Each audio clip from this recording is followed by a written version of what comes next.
again, and welcome to the Author Roundup. This special segment of the Book Connection Show showcases emerging indie authors who join us for a discussion of their newly published books. Join us for a conversation with our next guest author.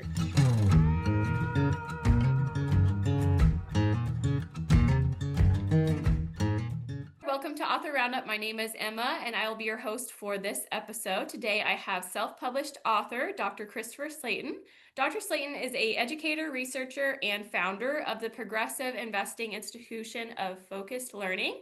Since 2000, he has dedicated his work to exploring child development, human systems, and the connections between the brain, body, and behavior. With a focus on human connection, cognition, and behavior, Dr. Slaton brings a unique perspective on how we understand ourselves and others. We're excited to dive into his insights today. Hi, Dr. Slaton. Thanks for being here. How are you today? I'm doing well, Emma. Thank you for having me. Good. Appreciate Yeah, it very much. Yeah, thanks Yes. for taking the time today to talk to us about your book. So you published your book this year. Can you share us the title and a little bit about your book? Yes. Human system science in the best interest of the child's mental health and self-awareness. And it's written as a tool kit because the leading literature was my 2009 book talking about how the brain learns, and then the brain's body, and then brain talk, and then reflective storytelling. And what we're talking about is combining human system science or systems thinking with cognitive science or neuroscience and explaining sense and receive path functioning in a way that parents can understand, because I had a child who had schizophrenia and I had no way of realizing what he was going through. And early diagnosis is very, very important to catch it while the kid is young enough to make adaptations to the environment and then to himself, because he's not processing things like other kids do. So understand the sense path as the body and the receive path as a neural system allows you to begin to understand how to sense, to feel that neural connection with your child. And that's where I learned brain talk from, is that he talked to my brain. And I had to understand and not get upset because he was speaking the truth. From his point of view, moving through psychosis, I began to understand that that was my connection to him. He was letting me in. But I was afraid of the anger, fear, and anxiety that his body was exhibiting. But that was because I was analyzing him physically and not mentally. Because mentally, he was letting me in saying, you got to be real with me, Dad. This is really happening. So, we had to figure it out. Yeah. Yeah, that's interesting that you say physical versus mental. Do you think a lot of parents struggle with, for example, tantrums and, how they so focus on the physical aspect of tantrums versus the mental and like what's actually going on in our little kids' brains? Absolutely. Yeah, Because see, we pay attention to physics and then we respond, but you don't want to respond to the physics. You want to understand the physics for sure. as a neural breakdown within the constitution of the child. Then you want to be able to get enough data from that tantrum to connect those two principles, physical behavior with the neural responses. Why is he responding this way? Why is she responding this way? It has something to do with the flow of emotion to thought to reflection. And if the kid can't reflect, you need to know that, because that means they're not understand the consequences of the interaction, the way they feel or the way they don't feel. And that's what you want to understand, because that's what we're talking about in human system science. Understanding what signs of care feel like, self-research to parent, because you've experienced childhood, but you reflect so that you can get a sense of feel for the child's behavior, and then you can apply these techniques to that. Yeah. Yeah. And so your book begins with the idea that your body wears trained states of mind. Could you unpack what that means for our listeners? Well, first I'll say this, that theoretically, when I was doing my research, what really caught me was when I was reviewing Plato and Socrates and their schools of thought. and they talked about the mind, and they talked about the mind as being a trained state, not the brain, because the brain was not believed to exist at that time. So when they talked about the mind, they were talking about how labor is a trained state of mind for managing and organizing society. So I took it from that point on, and I began to study the brain using, I'll say, Bloom's work, the taxonomy of learning. We're dealing with cognitive side of science, and I understood that the sense received, sense response was more than that, because Bloom is talking about how the child processes information the teacher has to be able to score and measure, which means that there's a third piece: sense, to receive, to respond. So that's sense, receive, process, respond, because sense means to recognize, feel means transfer to the neural system, and then process that interaction Mm-hmm. into a response. So that's what really got me going. But the mind means that when you're wearing the mind, you're wearing the physics, the attitude, the personality, the character, behavior of a trained state. Because if you read the first part of the book, what I'm saying is the child enters life, and we begin to train the child, Mm-hmm. sense path, and ignore the receive path, which is their neural path. So now you're training the child to react, not respond, react to you and others, because you're training them to do things predictably for management and control. You never allow the child to evolve naturally, so their receive path, so the brain's the leader of the body. The brain wears the body, but we say it's the mind, where's the body, but that's the external self. That's what we're talking about. So if you look at behaviorism today, when they say body mind conflict, that's what they're really saying. They're saying that there's a conflict between the environmental transfer of cognitive experience to the brain.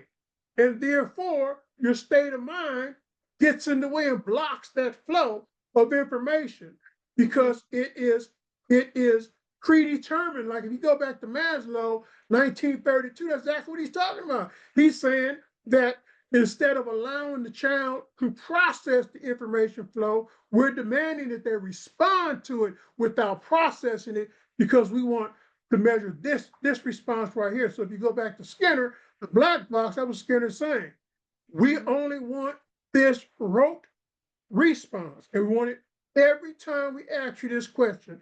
We don't care if you got another way of explaining it, but the only way we want to interpret it is this way. So we're talking about putting the kid inside the box. That's a mental health issue, because children are processors. They're born to process information.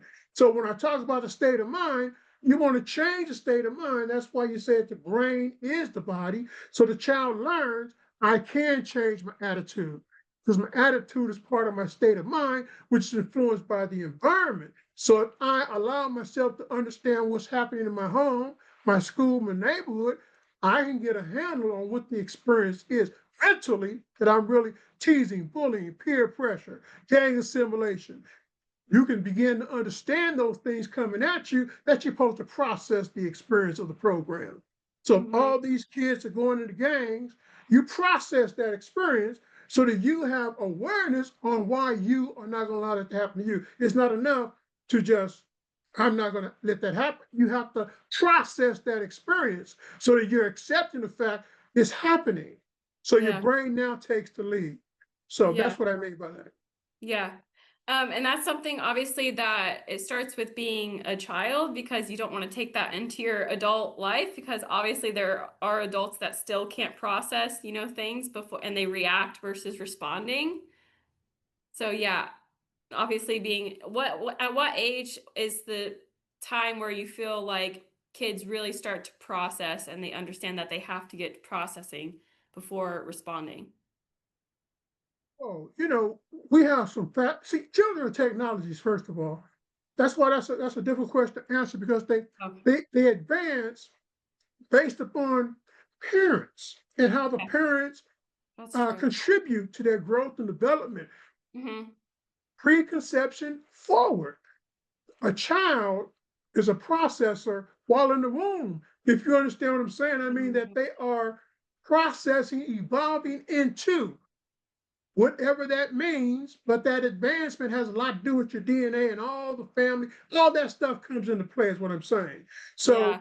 when you're looking at what I'm talking about, I'm saying that at least for the first 3 years of life, this Mhm. child should be able to evolve so that the parent understands their receive path functions, how they actually process contact to interaction to levels of cooperation. That's what you want to make sure the child has, is a cooperative state of existence so that when they're upset, they're still cooperative because that means the brain is involved in the transaction and they're moving. So the brain body connection goes neural and you can see the connection because the body's under control.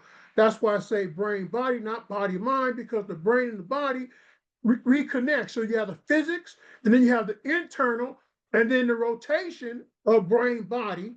That means the neural physics of self is transformed. So now the child can process, and you can process the child, but that's that connection I'm talking about, the sense, feel, focus that Mhm. you're alluding to. That's what you teach the child, how to sense, to feel the interaction, to focus the brain, emotion, thought, reflection as they emerge. So I say three because you have a sense of feel at that point, and now the child can actually respond to you because you're responding to the child through signs of care. Because what I'm saying is the child needs level of care, so they experience it. Now they can then move to the next level of being programmed because they know how to think through the crisis of self. Because when you don't allow them to think and you just allow them to react, then how do they process their reaction? Mhm. You know, how Yeah. do you process a reaction that hasn't been experienced or responded to forward feed from the brain Mhm. because of the state of mind? Because you train this state of mind, the kid is saying, that's not me, the sense of self, that's not me. But that's what you want me to be. You have a lot of kids that go through that. I'm saying to you, by age 3, that allows that child to have a sense of feel for who they are in relation to contact interaction in the home, a school, a neighborhood, or workplace, because those are their systems that they have to move through to become adults. And so if it's not right at the home, then you have to teach them how to move through the crisis self in school, which makes it more complicated because the issue of teasing, bullying, peer pressure, gang assimilation, drugs, all that stuff is emergent in a larger context as a child ages into the system. And what I'm saying is a parent has to have that connection with that child first, the way the child processes that information, so that the parent can then understand how to talk to the child's brain. Mhm. Okay, so I was going to mention that a little bit. You often use the phrase crisis of self. Can you talk about that a little more? What does that mean and how it affects a child's ability to learn and grow? We're talking about the sense and receive path functions. And I'm saying that's why I say the body is a sense path. So a parent understands the physics of self is a sense path. You can see how you make contact, how your child makes contact. What you Mhm. can't see is a transfer to the brain. So the brain is the receive path because the receive path is the neural systems of the brain's body that allows you to understand what happened, what Mhm. happens and what continues to happen when you're trying to get a person to understand how to move through a state of mind. For Mhm. example, I've worked with kids who were abused as infants, and it was very difficult for them to move into contact because they were angry and they were low with anxiety because they didn't know who you were or how to even interact with you. And the first thing is to get them to settle down and begin to observe signs of care. That's where it comes from. You teach the child signs of care so they can recognize how to work with someone else through signs of care. If they don't see signs of care, that alarm they have is true, but you teach them how to work through signs of care. The experience a parent gives to a kid is care. Now the kid can transfer that analytically in the other interaction with other people. So kids that have been damaged, their sense path is damaged, their state of mind is damaged because they're not processing the forward feed the way other kids process it because they've been hurt and they're upset and they're sad. And how do you move through that pain, hurt, and sadness emotionally is by teaching the child how to Mhm. act through feelings of hurt. No, they're hurt. And this goes back to another scientist that I really, really like, not Bolding. I can't think of his name right now. Um, I think it's Friedhof, something like that. He's a German. And in his work, he was talking about how you get a person to act through the pain, hurt, and sadness, and the brain lights up. That's what Mhm. children do. That's why inside my approach, I make sure that I teach a child how to act through that parent's anger, physics, because the parent really cares. They just don't know how to deal with it because, especially if the kid is a drug baby, subjected to drugs while in utero, the parent has lost contact with the kid because the kid knows the parent is different and does not have a sense of feel for them because of the drug abuse. And you teach the child how to act through that to see the real parent because the parent doesn't know how to reconnect. But you're teaching the parent the same thing. That's where a lot of this verbiage comes from, is hands-on work with children and parents and trying to get that bond situated again. It's about connectivity. So the Yeah. brain connects with the body. That's exactly what you're trying to get them to do. Connect Yeah. the brain to the brain and understand the body because the parent's body is exhibiting signs of threat to the child because they're they're looking dark, they're gloomy, they're upset, they're angry, and they may not realize it, but the kid does. And you don't want that to be your attitude because it just transfers to the child pain, hurt, and sadness. So you're teaching the kid how to deal with the neural system of invisibility, process that negative energy, and learn how to move through the experience of that pain, hurt, and sadness. So that's all you're trying to get the kid to do. Process your parents' experience. Because if you could teach the parent to show signs of care long enough in a real environment, so we go back to those environments, home, school, neighborhood, workplace, those are test sites. I use those sites so that if a kid is in crises, I want the parent and child to interact inside the home. I want them to interact inside the school. I want them to interact inside the neighborhood. I want them to interact inside the workplace so this kid can get a sense of feel for what the parent really is about. Because when the parents interact with other people like us, they show a different side. But Right. because, yeah, that's what we're talking about. So working that parent-child bond is very critical, but looking at the neural systems that we have to work through is mental health and then self-awareness. That's what you're trying to bridge. Hmm. And so you founded the Progressive Investing Institute of Focused Learning back in 2000. How has that journey shaped the ideas in this book? Oh, so much, because you're talking about child development. And in the beginning, with children, it's about self-development. Even myself, when I came through school, nobody can give you who you are. Yeah. You have to learn it. You have to earn it. You have to learn it. And that takes work, and that takes that's what makes us unique. Some of us have it, some of us don't. I'm telling you, some of us have that start in life that's built into us where we already have a sense of feel for who we are. Some of us don't have that. We got to learn how to acquire it through the experience.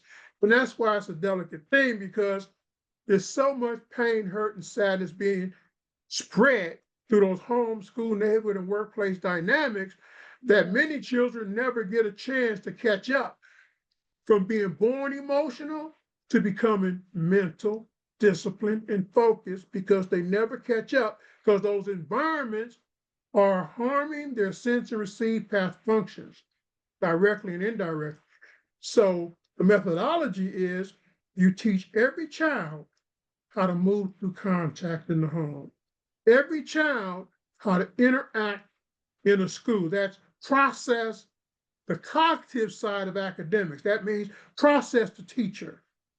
Process the fact that the teacher is talking to your brain, and you have to allow your brain to recognize the authority, because if a kid's sense path is damaged, they're not recognizing the teacher's authority as a person who is going to grade them and give them a letter grade.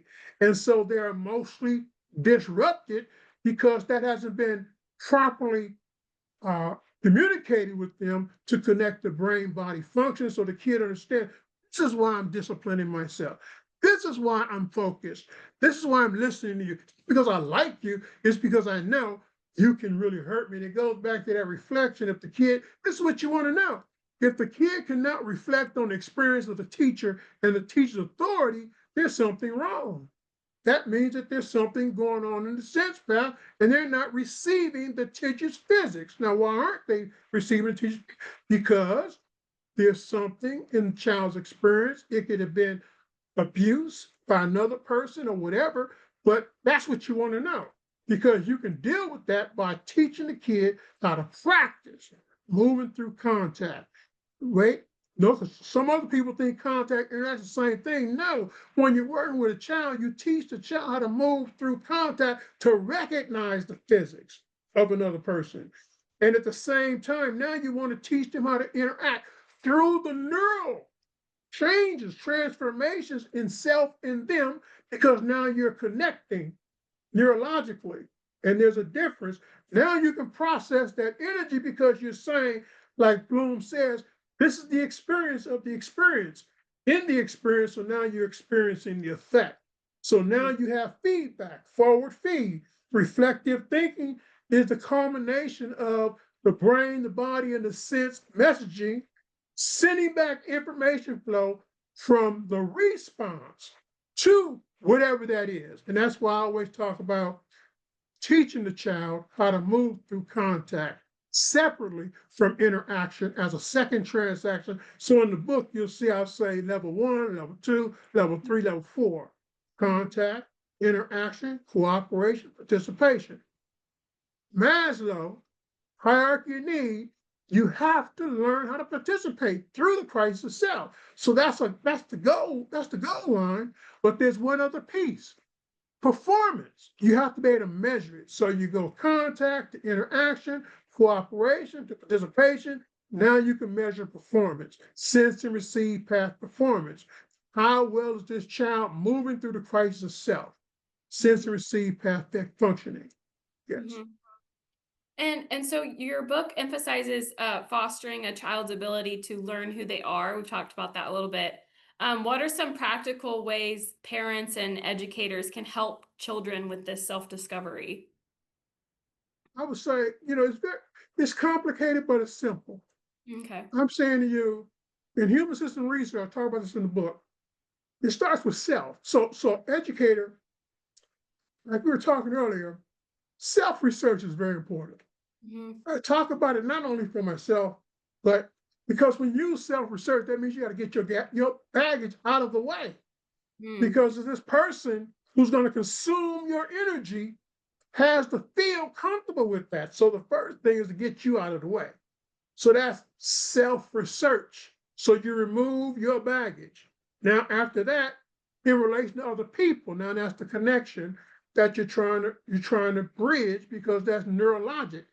Now you can move into the environment where the crises actually exist and begin to knock down real, solid blocks to states of mind by understanding if I can get this kid to move through me and allow me to absorb that negative energy through my signs of care, because on the front, the kid's going to give you hell, right? They're going to give you their worst. And you got to deal with that worst without showing signs of aggression, anger, or premature punishment or penalties. You got to be thinking with the child because a child is thinking, maybe not the way you think they're thinking, but they're understanding how to observe your energy. And that motivates them to stay the same if that energy lacks signs of care. So you have to understand how to remove you out of the way, get your baggage under control because this kid's going to test you. That's the first thing. So your ego cannot get in the way. You got to get the ego out of the way and understand it's not personal. You're Yeah. trying to get somebody to accept your information flow. And they're not going to do it because they're hurt. And they're looking for someone who can show them signs of care for why they should participate. The key word, participate. Mhm. And when you move through this, you're looking at all four of those variables. Can I move through this kid's contact? How's this kid interacting with me? How's this kid processing the experience of me? I said it again. The ultimate experience is you to a kid. And so now when you transfer that, now the kid becomes the experience. Now you can cooperate or you have to cooperate together. There's a compromise. The brain compromises when it's balanced. When that emotion and thought is balanced, you have cooperation. All right, it's coaction. The brain, body, coaction. Brain's under control, the body's managed. The senses are focused. Okay, so now these are indicators. So now you're at level 4. This kid is participating. Measure it. How are they moving through your contact? How are they interacting with you? How are they signs of cooperation? What's in their signs of cooperation? That's all because you took you out of it. You Mhm. said, I am not going to get in the way of my own service to help this kid understand how to learn inside my classroom, or how to learn how to receive help from me. I'm the principal. Learn how to receive help from me, so I don't have to send them home, suspend them because they're Yeah. responding. You say yes, absolutely. Yeah. And so obviously it's a lesson for parents too on how they should handle themselves during, interactions with kids.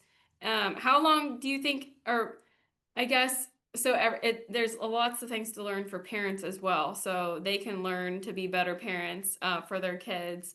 Is that hard for parents to deal with what they have going on to take their ego out of it? How much of it do you think is a learned experience for them as well, and to actually put in the practice to deal with these interactions to help better their kids? Extremely difficult. Yeah. Extremely difficult because you're talking about education and science. Yeah. You're talking about how do you inform the brain and discipline the body. I Mhm. just said it again. Education and science, and parents are educated at various levels. Mhm. And the hardest thing for a parent to do is understand how to remove themselves, because I told you that the social system is set up so a parent is trained to interact with the kid 1, 2, 3, 4, 5. A good parent is that your child reacts like that. And that's what you're trying to do. So you don't feel for your kid, you feel for the programming of your kid. You're trying to program them instead of communicate with them. You're trying to train their response systems to protect your ego socially Mhm. without dealing with them emotionally.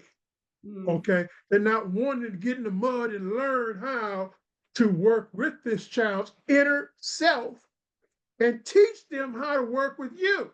For example, I got these 4 words the parent would learn how to use with a child. Learn how to live with me. Learn how to learn with me. Learn how to think with me. Learn how to respond with me. Now, if you look at self-reflection, parent looks within themselves and they see the child, they can see themselves. Now, that's the connection because you know how you are. This is your child's over here. You got a sense of feel for them naturally because you've been there where they are. They're biologically yours. So you can make sense of why you're going to back up and let the kid breathe. Because Mhm. where are you at? You're alive, right? Now, I just had a case where I was called in, and it was a 15-year-old who was placed in a community school, and the parent was shocked, and the kid was disconnecting. But I have good reputation working with kids, and so when I came in, I only met with him one time because I looked in his eyes, and I saw him doing the work. He didn't have to accept me. He didn't have to let me into his house, sit down with me at the table, and open up to me. First time even seeing me, we were talking. I told him about homeschool, neighbor, workplace learning. I told him what he had to experience inside the school. I told him what he had to look out for. He was giving me data. I was giving him data. When I left, I told the parent, because before I left, I turned the kid back over to the parent. I told the parent, this is your kid. He's experiencing you. You went through continuation school. Wait a minute. Okay. Now you got to get a handle on that because you have control. He's not lost. Mm-hmm. He's you. And if you understand that, now you interact with him and teach him how to avoid your traps that you fell into because that's the connection. The kid wants the parent to show intellect and Mm-hmm. leading them. That's what a kid wants, leadership. And so I left. The kid is out of continuation school. I got the report about 3 months ago. All right. Mm-hmm. In the school year, I got the report. He's doing great because he was a processor. He was a processor. He was bored, right? He was bored because if you have a mother who's a single parent and then in a blended family, no, you have to learn how to deal with that child's brain, not the body. And that's what I talked to her about. That's what I talked to him about. And you're right. It is very, very difficult for a parent to hit the brakes and realize I need to listen Mm-hmm. instead of just react. Yeah. Mm-hmm. Yeah. Yeah. So for families in crisis, where would you suggest they begin when trying to apply these ideas from your book at home? I'm telling you, first thing is to ground yourself and then relax because I'm talking about system thinking, neuroscience, but it's grounded. For example, I gave you 4 places you practice: your Mhm, home, your school, your neighbor, and your workplace. Parent, you got a workplace. Most difficult thing is for you to maintain your presence at work and still deal with the dynamics of raising a child. But mhm, if you learn how to live with that child inside the home and teach the child to live with you, as a working parent, no, not the crisis parent, but learning how to experience the child. And the child learns how to experience you as a worker who has to be outside the home. Now we're talking about cognitives, we're talking about neurologic, the neurophysics, or the telepathic energy between a parent and child. Brain meets the brain. And mhm, that's the key because you think you're burning out when the kid's in crises. The child will evolve with you and you will have to go to the next level. Are you ready, parent? Because the child will educate you. Why? Because they're a new technology. And that's the first thing I tell parents because that's the hardest thing to understand about child rearing is that you cannot be who you are. You must evolve. You mhm, must evolve because your child's technology. They are going to challenge you because they're experiencing not what you experienced, but what you experienced new mhm, because they are experiencing today's culture, not yesterday's. And they have to make adjustments, but they move through you until they can't because you're not capable of providing leadership. That's what we're talking about. mhm, So grounding yourself first, right? mhm, Because that's the key, in my opinion, to get your kid to buy into your program. I just said it, your program, which is to live with me to age 18 and get a good job. mhm, Learn with me, live with me, think with me, respond with me. In home, school, neighborhood, and workplace networks, you will be able to choose the workplace you want because you've learned how to experience these environments as a child, working through the crises of interacting with me. Because, yes, it is hard parenting a kid, it's up and down, but that's what I'm saying. But you're moving them through goal oriented processes. Why? Because they got to process the experience in home. They got to process the experience in school. They got to, and you're having this dialogue, and you're mhm, both evolving, and you're in the lead because you're already in the workplace, and that's where the kid wants to end up. And you got to elevate your game and make more money, and that's why. And your kids watching you move through these things, and that means if you have to wait a minute, because if you understand what I'm saying, even if that means, mom, you got to figure out how to become an entrepreneur because that's the technology of the human system. When you begin to apply the brain is very creative. It will lead you. Now, you can go spiritually. I'm not going spiritually, I'm going educationally and scientifically. And I'm saying the brain takes you to a whole nother level. If you practice moving through the neural physics of self and understanding your contact interaction with your children, you can't help but go to the next level. And then understand when I'm talking about states of mind, Realize that you can have a mood state that prevents you from caring for your kid or Mhm. willing to change for your kid. You can have a negative character that affects your ability to lead a child to success because you're afraid they may turn out better than you. These are the dynamics of mental health that we're talking about, but inside that system, you have to figure it out. And the kid can figure it out because 18 years go by like that. And if Mhm. the kid's working on the crises and the parent is still in the crises, the kid evolves through it with a higher level of intelligence versus every day just struggling through it, and having to wake up every day and go to a friend's house and see a friend's parents doing better than their parents, and then still have to figure it. But now you got a multitude of problems because now this kid is moving through their friends' experiences instead of their own experiences. Now you're dealing with some other kid because your kid is not the kid you thought they were because they adjusted and adopted these principles over here, and you don't even know what you're dealing with. You still thinking your kid is no, your kid's trying to figure out how to live and survive you. No, but that's what we're talking about inside the literature. Mhm. And so what inspired the idea for your book to write a book about your research and findings? I go back to my son.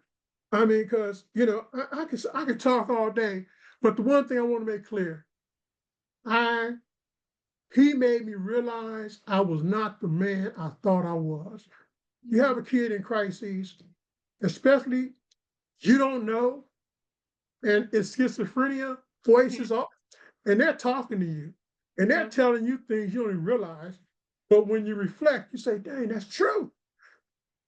I was not educated enough to help him during his time.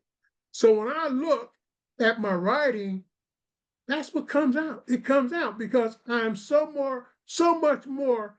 I say that he brought out the man in me because I am so much more today because of him than I ever would have imagined. Because everything I'm talking about in the book, I've experienced. I'm talking about, shut up, Chris. Let your son learn. No, Chris, back up. Learn how Mhm. to live with him. Back up. No, don't go to school angry. Go to school and learn what happened. Look at both sides and understand your son's perspective because he's telling me what I'm missing out on. And because he was 250 and he was only 14 years old. I'm talking about 6'4", 250. He was always large. He was never allowed to be a kid. So all those things he laid on me, and the way that I was trying to program him to move through it and discipline him so that, hey man, you got to be careful. You are too big to just run around wild. My approach today, like we're talking, is entirely different.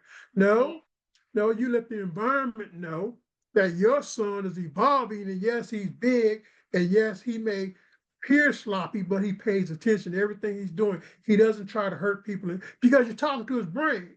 He wants to know that you're defending him and creating space for him to actually learn how to move through the crisis of self because he realizes I'm too big and these kids are my age, but they're too small. And I keep on running into trouble because they think I'm trying to hurt them when I'm not. I can't play with nobody. These are the things you got to rationally look at. But he taught me an awful lot. And in my writings, it just comes out. So it's him. Yeah. Oh, what's his name? Christopher Rashid Slaton. Oh, I and talk about him inside the book. Yes. how old is he today? He would be 33 today. Okay, all right. Yeah. He passed in 2013. Oh, Complications with schizophrenia. oh, So yeah. But he was a beautiful young person whom when we found out he was already in psychosis and he went through a lot in that first 3 years, us trying. I met a Dr. Diamond, I'll give you his name. Dr. Diamond, he changed our lives because Dr. Diamond took him to emergency care, looked at us, talked to us, worked with us, and corrected all the things that went wrong before Dr. Diamond got involved with him, put him on Mm. the right meds. I mean, the first time. I mean, the other just throwing meds at us, Yeah. and he was just getting worse and worse and worse, going through juvenile hall and all that kind of stuff, drinking, running away from home, all those types of things. We Yeah. found Dr. Diamond. Dr. Diamond talked to us because he wanted to know what type of parents we were so that he'd understand what type of medication to give him and what to look for in behavior response so we'd know what to look for. No one else took that time to put Yeah. together a methodology for the parents to Yeah. learn how to live with the kid on medicine. So Yeah. that, yeah, that's very critical. So, because the medicine is supposed to change or rewire brain functions. And if that's the case, then you're supposed to know what Yeah. the brain is supposed to be responding like by studying the body's responses to Mhm. learn the brain. And that's what we did. So he was predicted to have only 3 years at that point. We put him in a program, us, me and my wife, working with him constantly. He lived to 28. Wow. Okay, so yeah, yeah, yeah. So we're very proud of him. And I told him when he was alive, I will never forget you Mm. because you have to know what you've done to your father. You Mm. have made me. I mean, and I had to tell him the truth because he woke me up. You know, Mhm. I thought I was, no, I was marginal as a parent compared to the way I am today Yeah. because he, that schizophrenia, you can call it like I say a blessing in disguise Mhm. because you can be on a moment. It made me understand relationships. Yeah. It helped me interact better with his sisters, his mother. I mean, I'm a man. So I naturally took things for granted, that, in parenting children without signs of care.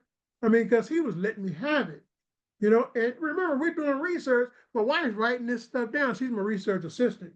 She's writing Mhm. all this stuff down. So you can imagine she crying and all this kind of stuff, and I'm sitting there. And then in closing, what really turned this writing on was when we first got in the thralls of it. I was driving from one of the hospitals my son was in, and my wife looked me in the face. She said, "Now, what are you going to do? What are you going to do? You work with who? Who do you work with? What kind of kids you work with? What kind of family you work with? Yours in Christ. What you going to do?" Right? Mhm. And I had to go to work. I had no choice. And I enjoyed going to work, because it became not a challenge, but a way of connecting with my son in Yeah. a way that filled me with love and care because my son loved me. I mean, that's what you find out when you go neuro with your kid. You find out what love is because you realize he could have been doing all this stuff. He did everything I asked him to do. He stopped drinking. He stopped running away. He agreed on a non-written contract. We agreed verbally. He stuck to it. It's a kid who's moving through schizophrenia, who learned how to do these things with his mother and father and family that otherwise he could have chose not to. But Yeah. it's because we loved each other, and that's yeah. So I can write about him. When I talk about brain talk, I'm talking about him. When I talk Mhm. about Dr. Slaton, the brain talker, I'm talking about myself, but in relation to him, because Mhm. it's true, neural connection is the key to work with children. When I say you talk to a child's brain, not the child's body, that's what we're talking about. You got to talk because you got to connect. And they know that you can't just play. Children know what care is. And the reason why you can get your kid through the crisis self is because you're allowing them to talk to you. Mhm. That's the hardest part Mhm. because everything they say is not going to be nice. Yeah. But if it's true, no, but if it's true, It's a good lesson. You should learn from it. Yeah. absolutely. That's all I'm saying. That's Yeah. all I'm saying. Yeah. Yeah. Because when parents don't, they kids just go deeper, deeper into the thralls of the crazy. Now I've seen kids just abandon their parents. you know, 16, 17, and they don't want to go home because they just don't understand. And remember, we're talking about teasing, bullying, peer pressure, gang assimilation, drug use is in every campus in America. And our Mhm. children have to go through this every single day, the teasing, the bullying, the peer pressure, gang assimilation. And the Mhm. thrust of what I'm talking about is safety. How do you make sure your child is safe and that you're safe Mhm. without understanding how their brain actually learns when they're in crises? Mhm. So that's what we're talking about. Because a lot of kids, that's what they're responding to. They think you're not safe because they're so angry, they fear they're going to hurt you and they Mhm. leave you, Yeah. right? But they're not processing. That's why when you see them, they're angry as heck because when they reflect, they realize I should have done it this way. But that's not connecting because they're not processing the experience. They're still hiding what they done wrong in the Mhm. transaction. No, that's why dialogue is so critical between a parent and child, because you want to get to a point where this kid has no excuses. So my son passed, he had no excuses. No Mhm. excuses. And he was, remember, I'm saying to you, he was under control. We were not fighting. He was not tearing up anything. He was not in psychosis. He was just steadily evolving and his heart Yeah. gave out. Okay. Boom. So yeah, we're blessed and we're happy that Yeah. we had the opportunity to experience his life. Yeah. And so when did you start writing your book and how long did it take you to finish it? Wow. See, so you could say that I've been writing human science because I'm a human scientist. So I've been Yeah. writing it since you could say that I've been writing it since, let's say, 2002. Mhm. Okay, because I was writing progressive investment reports, working with children in crises, studying the drug epidemic and what it was doing to the family, the Yeah. parent-child bond, and that's mental health. And then when my son had his crises, it went to the level, of course, but I was grounded in understanding the dynamics of sensory receive path functioning. So when I wrote this book, it was a reflection and reviewing my videos. Because Mhm. I have a room with nothing but my videos from where I started at the first elementary school and the kids I interact with there. So studying sensory receive path functions. I work with Asian kids, black kids, white kids. I work with all kids. I work with um, continuation school kids, and I work with children that they would say are gifted and talented. Okay, Mhm. because I do workshops and I hold seminars back in Mhm. the day as part of the institute, and I have children that can working with children that can't, and that's mentoring children. But you know what you find out? That these children need mentoring too. It goes both ways because these children need mentoring because they're not grounded in the experience of moving through social contact and interaction with other people because they're programmed for the workplace and what their parents want them to become Mhm.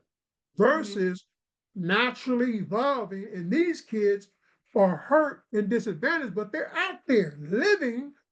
We see them on TV. Oh, wow, well, that's unacceptable. Now it's acceptable. That's what I'm saying. The shift in our culture. And all I'm saying is that when you put these two together, there's a rule. Don't forget who you are because parents trusted me here. Don't forget who you are because you know you hurt Mhm. and you upset. So don't hurt this kid over here.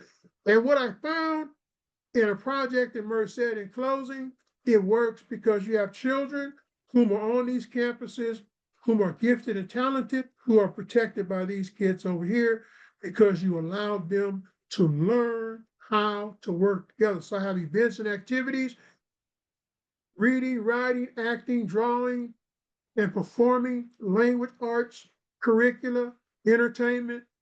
Put the two together, they're same. They're the same. Mhm. Okay. And when they go through the training and process and preparation process, they learn how to interact with each other and help each other. So what I'm saying is, I have children at different high schools whom are dealing with peer pressure, and these kids protect them. That's Mm. what you're asking for in a mentoring system. You're saying understanding first and learn how to help other people help you help them. Bam. Yes. And so what's the nicest feedback or review you've received about your book? Wow. When I thought about that question, I thought about this one. I Mhm. didn't want to mess it up. So your book addresses an essential topic, how systems thinking and neuroscience can support children's mental health and self-awareness. And that's from a parent Oh, who, nice. yes, educated parent, but that's from a parent. And what it told me was that they understood human system science because they talked about systems thinking, which is systems dynamics. It's not the same thing, but it is systems dynamics. It's sum of sum of sum equals a total event and activity because nothing's separated. So when we talk about humans, we talk about the whole system, the whole person, not Mhm. treating the foot because the foot is hurting, realizing that the foot can be hurting because there's a headache or something happened in the head. But understanding that and then knowing that I'm involved in the human cognitive behavior side that you and I have been talking about, and people just automatically say he's a neuroscientist. I study the human brain from a social cognitive perspective. That's separate. Like I said, contact and interaction are different. You have the social cognitive, which is the external environment. You and I, we're both social cognitive individuals because you have a brain, I have a brain, and we're socially interacting. That's Mhm. social cognitive. Then we have our internal cognition, our neural processes. That's a that's another level of cognition. That's the sense of feel for you and me as we move through the crises of this interaction and conversation that we're having. So we're talking about human, cognitive, and behavior science. But that's what Okay. they called it. And that's what she called it. Well, Yeah. systems thinking, yeah, yeah. And Okay. I was proud of that. Yeah, yeah, you should be. So what advice would you give to a writer working on his or her first book? I say relax and be real. Mhm. Um, you see, writing is an experience within the experience of self. Yeah. And that's what you got to learn. You got to learn how to move through you first. And so I'm saying to you, I like reflective storytelling because reflective storytelling is like writing because you want to understand how to discern between the noises and sounds within yourself, your constitution. And in doing so, you begin to realize the, the external influences that impact your writing so that Mhm. when you want to speak the truth. You want to write to the truth, but tell the story. But at the end of the day, you're writing to your own brain. So even if you're doing fiction, within the context of that fiction, over here, you're going to say something that's real that relates back to you, that grounds you in the practice of writing. Otherwise, you get lost in your writing. I'm Mhm. saying you have to be grounded by understanding your identity first so that when you drift into telling the story, you don't get lost in the story because it is immersed in the practice of writing from where you are. Mhm. Because Okay. writers have a story to tell, they have a story to share. Even if they don't want to tell you their story, they still got to share it. And that's Yeah. all I'm saying. So the most important part to me is the feedback loop from when you send it to print and how it impacts you when you review what you wrote. And then is it real? And what is the purpose of the writing? Because you have targets. I have targets in my brain, but the first target is me. Can I get over, or am removing you is very important. So when I write, you don't see emotion. And you Mhm. see compassion right now, I don't write emotionally because I Mhm. take me out of it. And that's what I'm talking about. I'm saying fiction or nonfiction, you got to have yourself under control, but you Mhm. still got to tell the story from your point of view because you're the lead character. You're the lead character. Even if you write the book and someone else is doing it, you still see yourself and you understand what they're trying to put on because you're the lead character. You're the writer. Mhm. You wrote the script. Yeah. Yeah. That's true. Um, how did you feel when you received your book for the first time? How did you feel, completing your book and seeing it as a published book? Wow. I was ecstatic, really. But my wife was more ecstatic than I was. Uh, Um, yeah, because for you to she, have it done? huh? For you to have it done? Yeah, she, yeah, because she's in the experience. I Yeah. mean, she's my researcher, but she Oh, had a stroke in 2020. She had a stroke, and so her contribution is that every morning she comes into my office and mhm. she'll dialogue with me. I'm talking about the process of writing. And I'm reading clips to her, and she's reflecting and she's analytically connecting and saying, okay, I remember that. Yeah. Or, and to me, that's very, very special in the context of what we're talking about. Yeah. Yeah. Yeah. I bet that was really special, having that experience with her and sharing that experience with her as well. Yeah. Yeah. The experience, that's why if you go to my YouTube channel, Doc Oh, Slate Live, The uh-huh. Brain's Body, The Ultimate Experience. That's what we're talking about. The ultimate experience is you. So my wife is the ultimate experience. And like I said, in her being the ultimate experience, then I have to go to another level because I want to be her experience too. So, I mean, it's the experience of experiencing these experiences. And that's what you and I are talking about. You've taken me to a whole other level just by going through this interview with me. I'm talking about the brain body systemically functioning at a high level of performance that you can appreciate because you're running the show, and I can appreciate because I'm being interviewed in terms of, well, who the heck are you? And are you a blue bloop, or are you who your literature say you are? And to what extent can Mhm. you perform? Mhm. And that's Yeah. the experience of experience, the experience of self in relation to other people. I never forget who you are because you're the experience too. And you rise, I rise, we rise together to a whole nother level.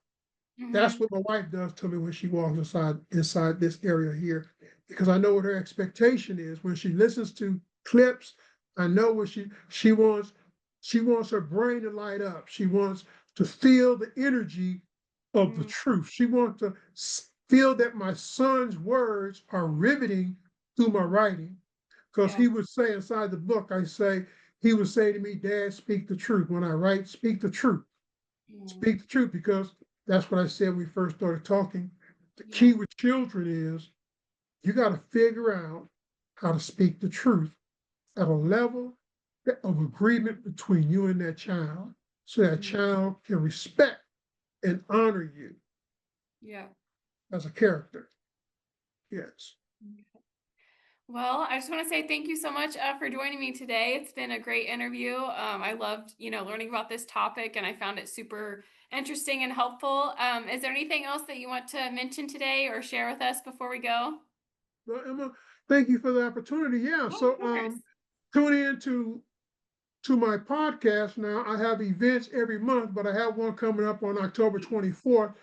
And what I'm asking you to do is just email me at braintalk at drslatenlive.com so that I can send you an invite.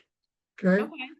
And it's a 1 hour session, and I'll be talking about how the brain learns, and in terms of mental health and self-awareness, we're talking about self-actualization. So we're talking about the physics and the neurophysics and how the sense and receive paths evolve through these channels that we're talking about, and what self-actualization really looks like. And I'm looking at Maslow from those perspectives we talked about earlier, and I'm emphasizing that. But again, and then Amazon, you can find my books on Amazon. As an Mhm. author, I have 8 books. Now, the Human Oh, Systems Toolkit is 4 books. There's 4 books. It is Education and Science, The Brain's Body, Brain Talk, Reflective Storytelling, and then the most recent book, which culminates our work, Human Systems Science, The Best of the Child's Mental Health and Self-Awareness. Yeah.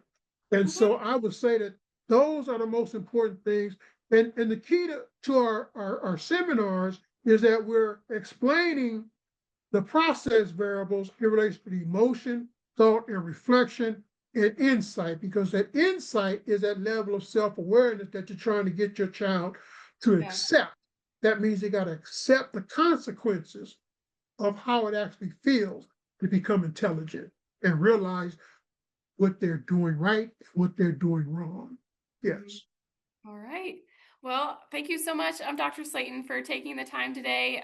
Thank you for sharing, all of your research, and we hope that you found it interesting and helpful as well. And if you did, like Dr. Slayton mentioned, you can buy it on Amazon. You also can purchase it through xlibris.com, through the online absolutely. bookstore, and also Barnes and Noble as well. We want to throw that one out there. But yeah, thank you so much for listening, and thank you, Dr. Slayton, for joining me.